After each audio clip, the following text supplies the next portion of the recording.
जब दाऊद और गोलियत की स्टोरी पढ़ रही थी तो मैंने पढ़ा कि दाऊद जो एक बालक था और वह भेड़ चराता था, उसने उस दानव रूपी गोलियत को मार गिराया। जबकि गोलियत के पास तलवार, भाला, ढाल और सुरक्षा कवच था, लेकिन दाऊद के पास तो सिर्फ एक गुलेल था। लेकिन तब भी उसने उस दानव रूपी गोलियत को मार गिराया। लेकिन भैया, मुझे इसमें एक बात समझ नहीं आया। अच्छा, दाऊद के पास ऐसा और कौन सा हथियार था जिससे उसने गोलियत को हरा दिया? ओह नतान्या, ये स्टोरी मुझे भी बहुत पसंद है। चलो मैं तुम्हें दाऊद और गोलियत की स्टोरी सुनाता हूँ, जिससे तुम समझोगी कि कैसे दाऊद ने इतने दानव रूपी गोलियत को मार गिराया। उसके पास कौन से ऐसे अस्त्र और शस्त्र थे और कौन उसका हेल्पर था। चलो सुनते हैं। ठीक है भैया। पलिश्ती फिर इजराइल के विरुद्ध युद्ध करने आए हैं। दाऊद के 3 बड़े भाई इस समय शाऊल राजा की सेना में हैं। अतः एक दिन दाऊद के पिता ने उससे कहा, कुछ अन्न और रोटियां लेकर अपने भाइयों के पास जा और देख कर आ कि वह कैसे हैं। जब दाऊद सेना की छावनी में पहुंचा तो वह अपने भाइयों की तलाश में रणभूमि में दौड़ता हुआ गया। पलिश्तियों का या भीम का गोलियत इजरायलियों की हंसी उड़ाने के लिए मैदान में आया हुआ है। वह हर सुबह और हर शाम 40 दिन से यही कर रहा है।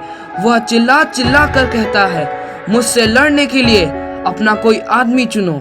यदि वह जीत जाता है और मुझे मार डालता है तो हम तुम्हारे दास हो जाएंगे, परंतु यदि मैं जीत जाता हूँ और उसे मार डालता हूँ तो तुम हमारे दास बनोगे। मैं तुम्हें चुनौती देता हूँ कि किसी को मुझसे लड़ने के लिए चुनकर भेजो। दाऊद ने कुछ सैनिकों से पूछा, उस पुरुष को क्या मिलेगा जो इस पलिश्ती को मार डालेगा और इजराइल को इस निंदा से मुक्त करेगा? एक सैनिक ने उत्तर दिया, शाऊल राजा उस पुरुष को बहुत धन देगा और वह उसको अपनी बेटी उसकी पत्नी के रूप में देगा। किंतु सब इजरायली गोलियत से डरते थे क्योंकि वह कद में बहुत बड़ा था। वह 9 फीट से अधिक ऊंचा था और एक दूसरा सैनिक उसकी ढाल उठाता था।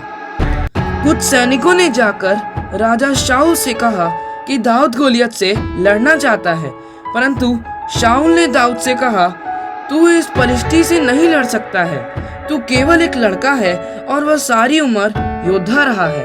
दाऊद ने उत्तर दिया, मैंने एक भालू और एक सिंह को मार डाला था क्योंकि वे मेरे पिता की भेड़ों को उठा ले गए थे, और यह पलिश्ती भी उन्हीं की तरह हो जाएगा। परमेश्वर मेरी सहायता करेगा। अतः शाऊल राजा ने कहा, जा, परमेश्वर तेरे साथ रहे। दाऊद नीचे उतरकर नदी के किनारे पर गया और 5 चिकने पत्थर इकट्ठे किए और उनको अपने थैले में डाल लिया। फिर उसने अपना गोफन लिया और उस भीमकाय पुरुष से भेंट करने चल पड़ा। जब गोलियत ने उसे देखा तो उसे यकीन नहीं आया। वह सोचने लगा कि दाऊद को जान से मारना कितना आसान होगा। गोलियत ने दाऊद को कहा, जरा मेरे पास आ और मैं तेरा शरीर पक्षियों और पशुओं को खाने के लिए दूंगा। परंतु दाऊद ने कहा, तू एक तलवार, एक भाला और एक बर्छा लेकर मेरे पास आया है, परंतु मैं परमेश्वर के नाम से तेरे पास आया हूँ। आज के दिन परमेश्वर तुझे मेरे हाथ में कर देगा और मैं तुझे मारकर समाप्त करूंगा। और दाऊद गोलियत की ओर दौड़ा। उसने अपने थैले में से एक पत्थर निकाला, उसे अपने गोफन में रखा और अपनी पूरी शक्ति के साथ उसे फेंका। वह पत्थर सीधे गोलियत के सिर से जा टकराया और वह गिर गया और उसकी मृत्यु हो गई। जब पलिश्तियों ने देखा कि उनका वीर भूमि पर मुंह के बल गिर गया है तो वे सब भाग गए। इजरायलियों ने उनका पीछा किया और वे युद्ध जीत गए।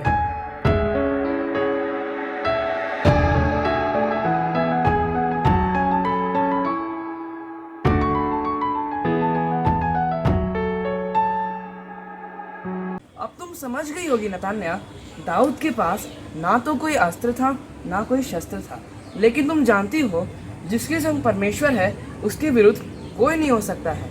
इसलिए दाऊद के संग परमेश्वर था तो उसके विरुद्ध कौन हो सकता है? तो परमेश्वर ही उसकी ढाल, सुरक्षा कवच और उसकी तलवार थे। हाँ भैया, अब मैं समझ गई कि दाऊद के पास गोलियत जैसे तलवार, भाला, ढाल और सुरक्षा कवच नहीं था, लेकिन उसके साथ परमेश्वर था। बिल्कुल।